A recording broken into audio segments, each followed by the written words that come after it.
Tired of using new random parentheses in Java? Well, Java 17 brings enhanced random number generators, more powerful, flexible and pluggable. In this video, I'm going to guide you and explain you how it is done and how to use it. It's super simple, so let's get right into it. Now first off, simply import and use a factory method. So you can see this code right here. So what's going on in this code? You're picking a name algorithm like X or 0 or a random number with better randomness than old java.util.random. Or you can just use a built-in one like this right here. So these new generators support streams, better performance and even parallel randomness.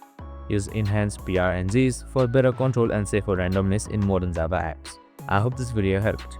If it did, make sure to like, subscribe and tune in with us for more of these videos. See you in the next one. Babe.